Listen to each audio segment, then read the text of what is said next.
So Bueno's been here about a week and a half. He's starting to get very good about leading. We can go for little walks outside of his pasture and hang out with the cows a little bit. He really likes to check out the cows and steal their food. So he's getting really nice and friendly. He comes up to the fence, he follows you around, he lets me approach him most days with the halter and put it straight on. So he's getting really good about that. He's still a little nervous about things approaching him, so I wanted to get him used to and desensitized to a rope being swung over his back. And I'm using a soft cotton rope here, and I just want him to know that it's okay when this rope touches him. He's not quite sure about what's going on, and he's going to want to leave here in a second. I'm not going to stop him from moving his feet. If he wants to leave, he's allowed to leave, and we'll just start up again when he stops his feet. He's very, very sensitive, and I don't want to do anything that will make him panic, so I try to keep the stress level fairly low, as low as I can when I'm working with him. So I just go back to swinging that rope in a rhythmic way. He actually bit me right there, so I swung my hand up, and he wasn't very happy about that. So he just went for a little trot around, and that's okay. He's just a baby, so we go right back to it. He's not sure he wants to start again. That's okay. So I just wait on him until he's ready. I'm going to go to the other side, try that. I don't want to chase him with the rope. I want him to walk up into my space, and I'll take the rope again and start swinging that over his back. And notice how I don't hold his lead rope right up by his face. I want him to feel that he can leave if he needs to. I don't want him to feel trapped. So I give him his head, and I wait for him to be ready to stand still before we start this. And now So this is the next day. I'm just going through everything I did the previous day like I do every time I work with a colt. I never assume that we're going to start off where we left off the day before. So I'm just swinging the rope around, petting him, making sure I can touch his back, his sides. I'm going to go around to the other side in a second here.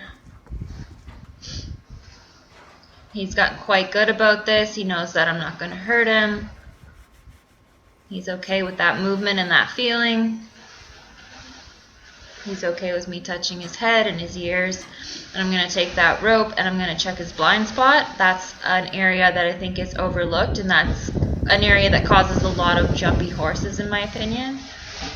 And I'm taking the rope and I'm using the same movements around his legs. He's actually pretty good about having his legs touched. He really doesn't mind it. Some colts absolutely hate it and they'll panic when something touches their legs. He's not like that. He's quite good about it.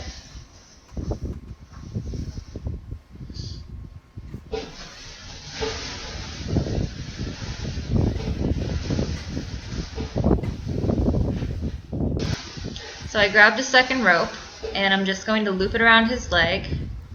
He's not too sure about this, and I'm not going to pull on that rope, so I just let that go. When he wants to panic and pull back, I don't want to make the situation worse, so I'm not going to put pressure on that. I just want him to get used to the feeling of something moving down there that follows him when he walks. And he's good about the movement, but he's not great about it following him.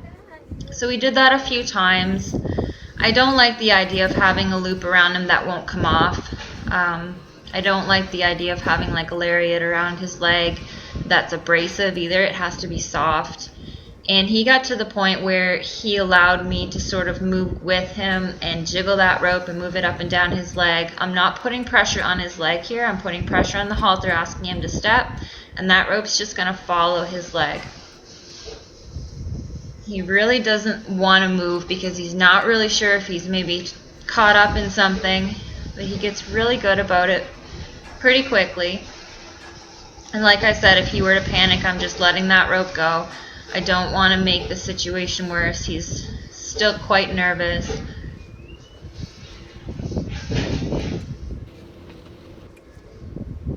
That was a really good step. He's starting to understand that it's okay for that rope to be down there. It's not going to hurt him. He can still move with it.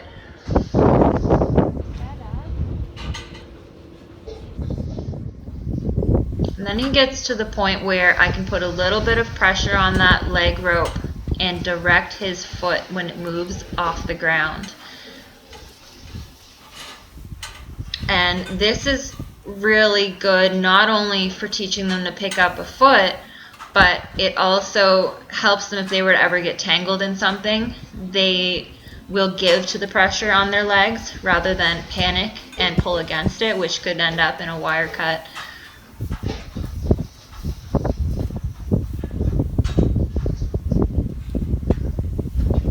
So I'm asking on his halter rope first and the leg rope second. And I'm just directing where that foot goes as it leaves the ground. And he's really okay with that pressure on his leg now. He doesn't mind it at all. And I'm not pulling hard, I'm just suggesting that he follows that feel. So now I've got him standing still, and I'm going to use the pressure that I taught him to pick that foot up. And I like to use ropes with colts that have been unhandled because it's safer for me. If I reach down there for the first time and I just go straight to pick that foot up, he could panic and jump right on top of me or kick me or anything, and it's a lot safer to have the rope under there instead of your hand. He gets pretty good about lifting that foot up from the pressure of the rope. That was really nice. As soon as he picks it up, I scratch him and release the pressure.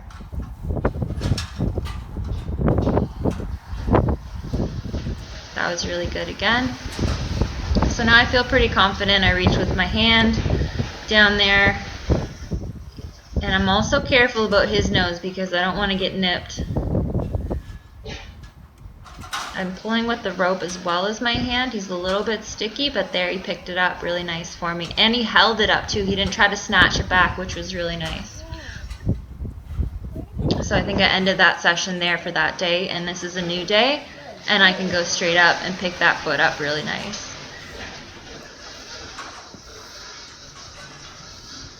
He's a little bit less sure of me on his right side. So I go to pick up that foot and he starts to put his weight down on that leg. So rather than fighting with him, I'm going to take my rope and wrap it around that leg like I was doing before and ask him with that pressure that he's used to, and he picks it right up for me. And I'm tapping on the bottom of his feet a little bit because I really need to get them trimmed. So that's the next thing that I'll be working on, is getting him used to the feeling of some tools clipping and banging on his feet.